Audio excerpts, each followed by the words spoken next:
Olá, começa agora o JBR News e hoje levarei para você o que está acontecendo com relação ao governo, a PEC e a votação do orçamento secreto.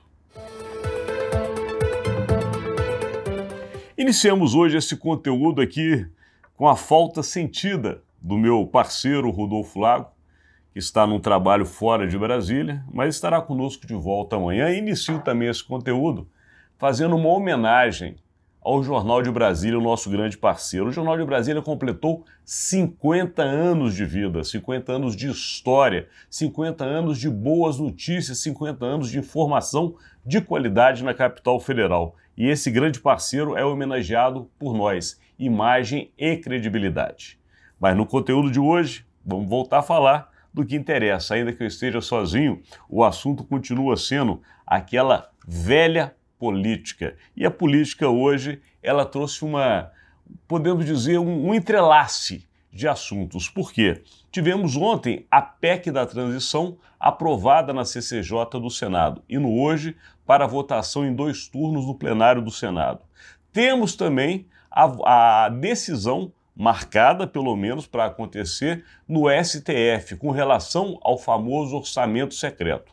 E temos, neste arcabouço todo, o novo governo eleito do presidente Luiz Inácio Lula da Silva, onde esses 3 pontos se encontram. E é isso que eu vou tentar lhe explicar. Com relação à PEC, pegando o assunto principal que está sendo discutido, foi aprovado num valor inferior ao que o governo queria, porém num valor que nós aqui chegamos a algum momento a falar, que era o meio termo. Foi aprovado, pelo menos, o texto que seguirá para o plenário do Senado, um fura-teto, ou uma permissão de se furar o teto em 145 bilhões de reais. Fora isso, mais 23 bilhões para que o atual governo do presidente Jair Bolsonaro consiga finalizar a sua administração sem deixar contas a pagar. Então isso é o que foi aprovado de valor. Agora, com relação ao tempo, ficou de fato os 2 anos, ou seja, uma permissão de 2 anos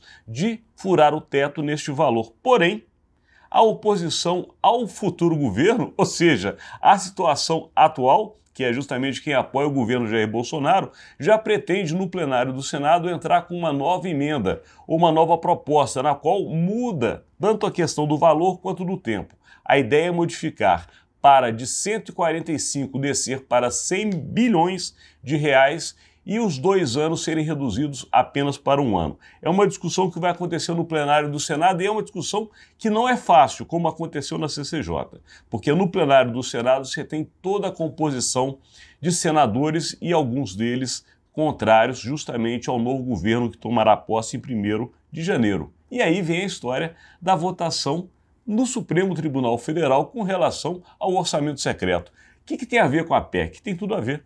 Porque esta votação, ela define justamente a forma como o Congresso tem agido para os seus próprios interesses, ou seja, a verba, o orçamento da União, esses bilhões que a gente tanto fala, na mão dos parlamentares para chegarem às suas bases, atenderem aos seus pleitos, enfim, fazerem política. E este controle, de uns anos para cá, está na mão do presidente da Câmara e do Senado, seja Arthur Lira na Câmara ou Rodrigo Pacheco no Senado. E é isso que eles não querem abrir mão, porque isso é o que garante, inclusive, a votação de interesse do governo atual e do governo que virá. Portanto, a PEC da transição, que hoje corre no Senado e que terá ir para a Câmara, ela precisa da aprovação desse número grande, a maioria do Congresso Nacional. E essa maioria só vem com o controle do orçamento secreto. Portanto, se o Supremo Tribunal hoje derrubar o orçamento secreto ou inviabilizar como os congressistas estão utilizando, corre o grande risco da PEC da transição também não passar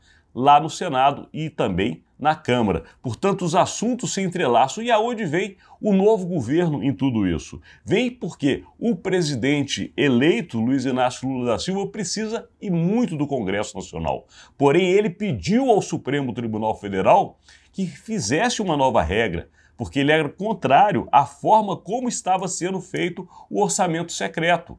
Só que agora, neste momento, a derrubada do orçamento secreto inviabiliza a aprovação da PEC da transição. Portanto, Lula tem que abandonar o discurso que fez aos ministros do Suprema Corte e fazer uma nova aliança com os poderosos do Congresso Nacional. Aqui dito quem? Arthur Lira, presidente da Câmara, e, claro, Rodrigo Pacheco, presidente do Senado. Mas, de qualquer maneira, essa articulação não está fechada e parece que vai haver muito trabalho ainda para o presidente eleito.